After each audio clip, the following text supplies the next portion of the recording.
Hello everybody, my name is Michael Sanchez and today I'm reviewing Salomon's latest addition to the Ultra Glide lineup, the Ultra Glide 3. The Ultra Glide is known as Salomon's ultra distance lightweight trail running shoe, and this is no different with the Ultra Glide 3.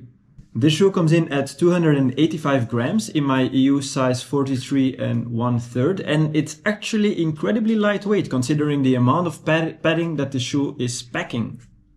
I'll first give some facts and figures about the shoe, and then we'll take it out to the woods for a trail run of approximately 10k to break it in. And after that, we will take it this Sunday on a race that we have planned of 26 kilometers. So it will give us quite a good idea of the quality and the comfort levels of the shoe. And I will then finish the video with some conclusions.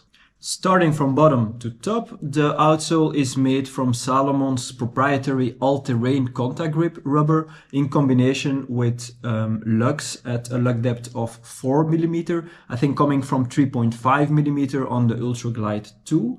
Personally, I think that 4 mm is the ideal lug depth for both harder and softer grounds, and I think this should pretty well do the job.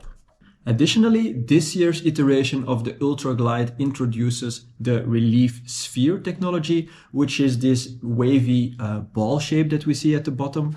It's set to better distribute the stresses on the underfoot and therefore provide extra comfort during these longer efforts.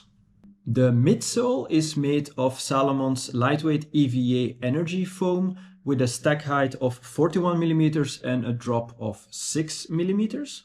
Inside the upper, Salomon integrated their EndoFit technology, which wraps around the foot like a sleeve. This is then combined with the SensiFit locking mechanism and the quick lace technology to provide the ideal locking of the foot inside the shoe.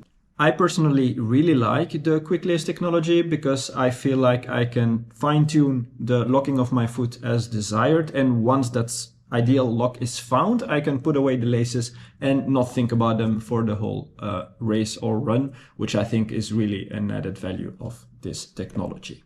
The upper is made from this engineered mesh, which basically means that the mesh is aligned with the principal loading directions, while the other directions are less strong in order to allow for better breathability of the upper. Lastly, the heel collar and the tongue really have a huge amount of padding, as you can see, which I think will come in very handy during these prolonged efforts. Sizing wise, personally, I typically run in size 42 or 42.5 shoes. For this one, I had to size up to a size 43 and 1/3 because the 42 and 2/3 was a bit too narrow in the toe box for me. So now that we've gone through the facts and figures, I propose we take the shoe out for a run as well as a race, and we have a look at how the shoe performs on terrain.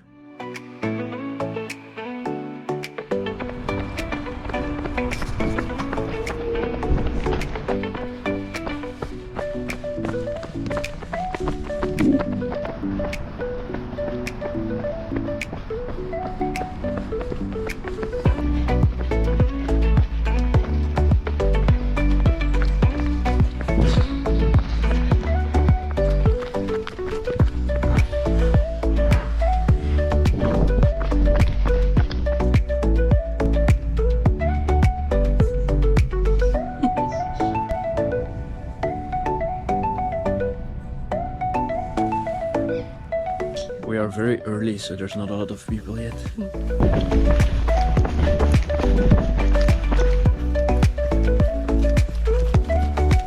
So we're almost 6 kilometers in of the 26, so we have 20 more kilometers to go. Actually, the run has been quite pleasant until now. Zero issues with the foot. Very comfortable ride up until now, so we hope it will continue like this until the end of the race.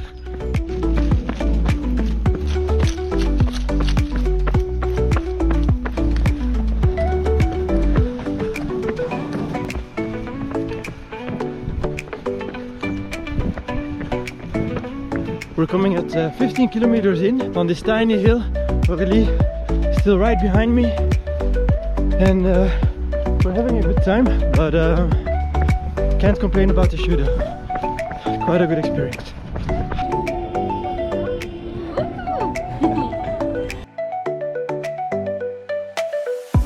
Alright, so we're back. We had actually a very good time during the run and the race. Aurélie actually placed third in the women's category with her new Ultra Glide 3, so we're quite happy with the results. I'll post the overview of our runs here on the site. We've done in total 37 kilometers with the shoes, so I think it's not an ultra marathon, but it already gives a good indication of how the shoe should perform for extended efforts. Personally, I was very happy that I sized up. Even in this size 43 1/3, I could feel the front of my big toe hitting the shoe a little bit during the extended effort. Not to the point that I think I should go one size higher, but that's maybe something interesting to mention. Aurélie normally also wears a size 38, and for this shoe she sized it up to 39 1/3, so I think it's both for the men and the women's model a good idea to size up in the shoe. Personally, I was quite impressed with the relief sphere technology of the outsole. In the beginning, I wasn't sure if this was going to be a more gimmicky or aesthetic feature of the shoe, but now I think I really understand how this relief sphere technology works together with the spaced lugs. I had the feeling that during the extended efforts, especially during the race, when my foot was hitting the ground, that these spheres were very nicely redistributing the stresses towards these spaced lugs, and therefore were giving me an added comfort during the run. Maybe this was in my head, maybe I wanted to feel that effect, but it certainly worked, because I had the feeling that I was cruising through the race and that I could have run a much longer distance comfortably in this shoe. So to wrap things up, I think the Ultra Glide 3 is a very solid addition to the Ultra Glide line from Salomon. We're going definitely to have a lot more and longer runs in the shoe, so I'll keep you updated on how the shoe keeps feeling, but this first impression was really actually top notch, and we were very impressed with the shoe. If you liked the review, please hit the subscribe button and give us a little thumbs up, and let us know if you want to see more of this kind of content in the future. We're also both on Strava, so if you want to give us a kudo on Strava, you're always welcome to do so.